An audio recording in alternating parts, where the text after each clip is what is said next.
Hello, I'm Deborah Malone, founder of The Internationalist and host of Internationalist Marketing TV. Today's guests are Maximilian von Reden of Allianz Marketing Management and Tom Lehmann, Senior Executive Client Service at Omnicom Media Group in Germany. Max, Tom, a pleasure to see you again, even if virtually. And I'm delighted to welcome you to the show for the second time for a new initiative that Allianz has been taking part of. So again, welcome both of you. Thank you, and hello again. Very nice to speak to you. Thank you also. Very much pleased to see you again, Deborah. Wonderful, wonderful. Well, look, why don't we start at the beginning? Allianz provides extensive insurance coverage for civil servants, policemen, policewomen, teachers, administrative staff. Now, this sounds terrific. So could you outline some of the challenges this coverage faces? I really would like to do that. First of all, you should know, Deborah, that most of our young civil servants in Germany really believe that they have full financial protection by the state until retirement and beyond. That they don't need to worry about anything like carefree forever. This sounds really wonderful, really sweet for them, but unfortunately it's not true.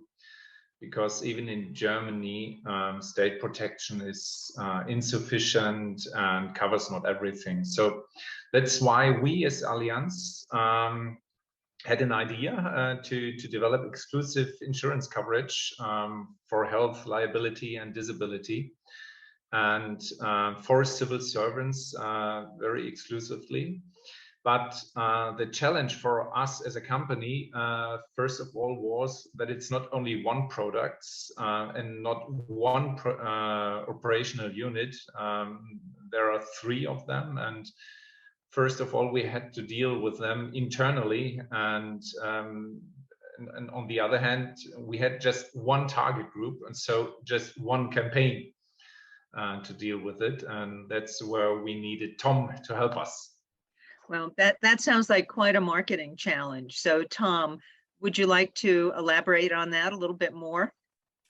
Yes, of course, no problem. So when we talk about the marketing strategy, especially for a digital campaign, we always, of course, we have to focus on the right targeting. Because as we had with the diabetes campaign last year, we have a quite big challenge because insurance products like these, in this case for the civil servants, they are specifically designed, and that's the important point, only applicable for civil servants. So that means that if the campaign reaches, for example, one of us three, nobody would benefit from it, neither Allianz nor one of us, because we wouldn't be able to take out the insurance anyway. And therefore, it's very, very important that we have a precise targeting and a precise approach to the civil servants, and therefore we have to somehow target them digitally first. Now, you mentioned something about younger civil servants. So was it even a smaller target group because you were also segmenting it by age? Or tell us a little bit more about that. Yeah, maybe I can do that because our target group itself was a challenge. And first of all, it was a really small target group. Although we have in total 1.8 million civil servants in Germany, but we have only more or less 400,000 civil servants who actually are interesting for us. And either because they're still in training, or they recently got the nomination as a civil servant. And the older they get, the more likely they are already sufficiently secured. But as I pointed out earlier, they are not really aware that they need coverage. And on the other hand, they believe that any insurance is really boring and that they don't need it. So that's why we need a really good campaign to convince them that they need it. You're very honest. again Yes. comes in play. Well, that's a very honest way of saying it, because it is very, very difficult. Perhaps one of the biggest marketing challenges is to make something appealing to someone who doesn't think they should be concerned about it or have any interest in it. So talk a little bit more then about the goals of the campaign. Obviously, it's to make it as exciting as possible, and I'm sure that sales were a goal. But it sounds like even with the digital strategy, there were, there were segments that you had to find. So just talk a little broadly about that. Yeah, so I guess I think that the main goal of the campaign, and Max, I hope you agree with that, was in the end to bring as much young civil servants as possible to actually take out the Allianz products in the end. So as you said, at the end of the day, it's all about sales. But before we are able to even talk about sales, we first had, or another goal was to identify the civil servants online. And Max just mentioned civil servants are more or less, and without any disrespect, but they are pretty regular, normal people like we are, without any special or fancy interests. And therefore, we really had no data segments, special data approaches that we could use to actually target the civil servants directly. And because of this missing targeting approach, we had to come up with another idea or some other ways to really find them online. And if that's not already difficult enough, Deborah, you said that, we also have to make the civil servants interested in the product, because there are some misconceptions that they have, and we need to solve them, or at least turn them around a bit. Do you want to talk about those misconceptions? Yes. So the thing about civil servants like policemen, teachers, administrative staff in Germany is that they are very well protected by the German state. So they pay less tax, they get their pension earlier, they get discounts in multiple areas of life. I can't even name all of them, but they are very preferred in some ways. And because of all these benefits, they think that they are, and of course, I mean, I would probably do the same. Because of all these benefits, they think that they are very well covered and insured.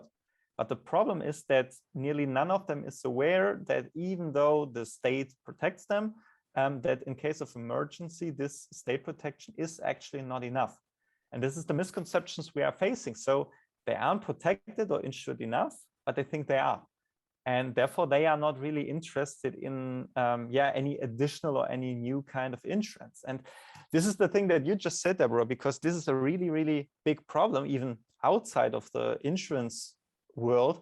When you try to communicate a product to someone who isn't actually interested in a product at all, it's extremely difficult to do that. And the classic push communication fails to work out. And therefore, we technically only have one chance. Somehow they must recognize how important the issue is for them by themselves. Well, it's interesting because yet despite this, you were able to create a number of quite unique concepts to make this work. And one of them was opinion barometers. Would you talk about that? Yes, for sure. So as I just mentioned, we were in quite intensive discussions on how to approach them, because normal push communication wouldn't work out. And therefore, we designed ads like opinion barometers and integrated them in online environments and in editorial online environments, and made sure that only civil servants would click on it. How did we do that? We used suggestive questions or a wording that only approaches the civil servants. So for example, one question was, hey, do you as a civil servant in Germany feel insured or secured enough for the future? And through this wording, normally no one who isn't a civil servant would answer that question. And the users could then click on the barometer between 0 and 100 to show how secure they feel, but also how secure the other ones that interacted with this barometer feel. But regardless of the user's response, the ad made clear that the state protection for civil servants in Germany is not enough.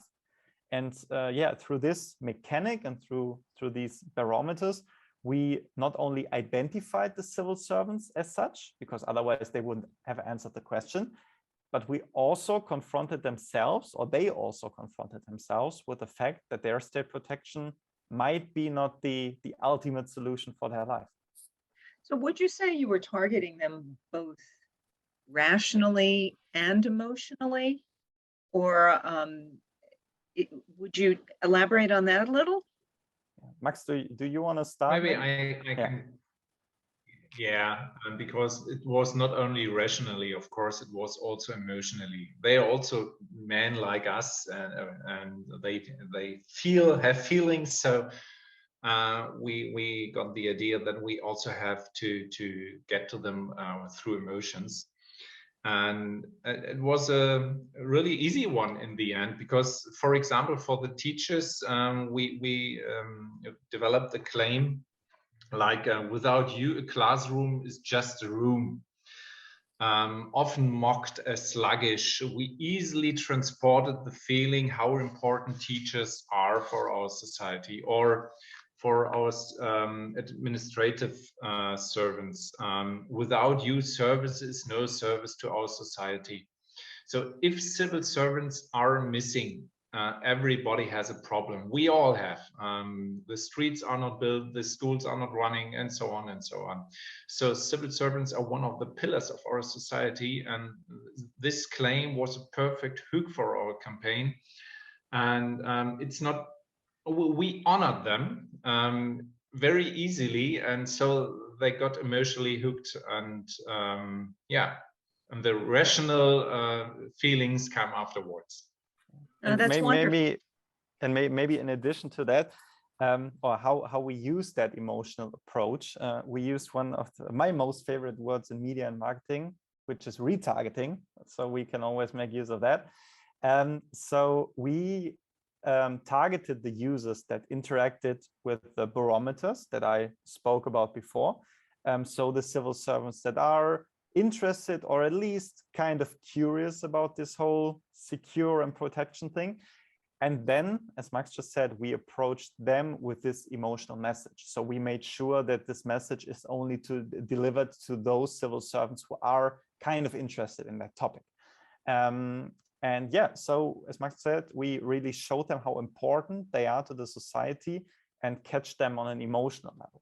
And afterwards, we decided, okay, emotional is a very good first step to get their attention, but let's go a little bit deeper in the funnel. So we also approached the same people with a rather rational approach. So we used online advertorials or editorials and showed them different aspects of this insurance topic. We elaborated this protection gap that civil servants face a little bit more. So it was less emotionally, a bit more, rationally, a little bit more explainable for them. But at the end of the day, we always offered them the solution for the problem they are facing. And this is Allianz and its 3 insurance products for civil servants. And through this approach, so the emotional and the rational and the barometers before all of that, we helped ourselves to identify the civil servants, and we tried to help the civil servants to find out about their protection gap and offer them a solution. Well, I love it when you coin new words like protection gap that become so clear to people. But it is. It's extremely clear. Let me ask you something perhaps a little bit more philosophical before we go back to the details of the campaign, because you touched on some things, particularly when you said retargeting. Do you think that our digital world has created new levels of innovation and opportunities for brands? I would say definitely, because in our case, it gives us the opportunity to find a solution when you have to target a very small niche target group. Because we were discussing, I remember in the first steps of the campaign, which kind of media we would like to use. And of course, we could have also run a TV ad to reach a much broader audience, but then not all of the people that we reached were civil servants, so it would be quite ineffective. Same with radio. If we could have used the radio campaign, but wouldn't work out well because it's also very ineffective. There are indeed some print magazines for policemen or for teachers, but at the end of the day, their number of copies is compared to other big magazines in Germany quite low. And which is also a very important point, to be honest, a lot of young civil servants do not read those magazines regularly. So yeah, these were reasons why we didn't use any other media. We also, or what was also an opportunity in a, I would say, normal world, was to go to their workplaces and approach them there. So police stations, schools, etc. But if we remember 2021, we had, at least in Germany, a lot of homeschooling. The administrative servants, they did a lot of home office. So the people would not visit their workspace on a regular basis. And therefore, this wasn't the best way to approach them as well. And therefore, and luckily, we could make use of the digital world. And it really helped us a lot to reach the right people because we had to. Right, you had to. We had to, yeah. So let me ask you, once you decided it was the best solution or the best way forward, how long did it take to prepare and organize a program like this? I would say it didn't took that long, actually, when we had all our information together. So just a couple of weeks.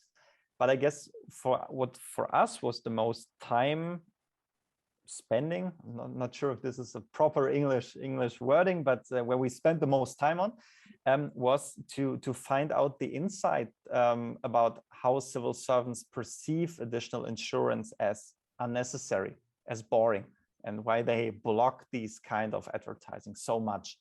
And it took a long time to find out the way that they have to face this issue by themselves and how we would do that. But when we came up with our, we could use the barometers, we could then approach them emotionally, we could then approach them on a rational level.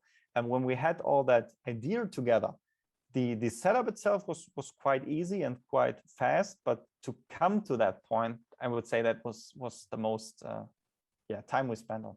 Right, and also it's the most important part in many ways in determining the strategy. Well, Max, I'm wondering if you're willing to share some results, maybe in terms of sales or perhaps even in terms of changes in perceptions. Yes, of course. They are good results, so I'm happy to share them. And it's also easy to remember because our sales numbers for disability, it even surpassed because it was a newly introduced product, especially for civil servants.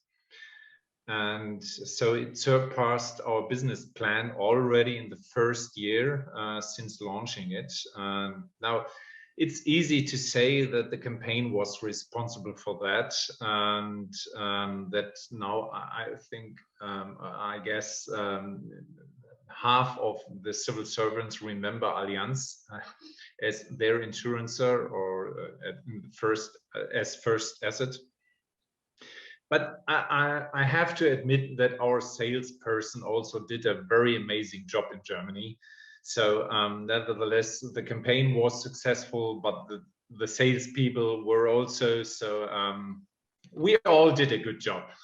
Well, they work hand in hand. Because, it worked hand in hand, of course. But we can definitely say that the campaign itself was one of the most successful campaigns of Allianz Life in the past years. And so the KPIs were very amazing. But Tom, you can tell about them maybe a little bit more.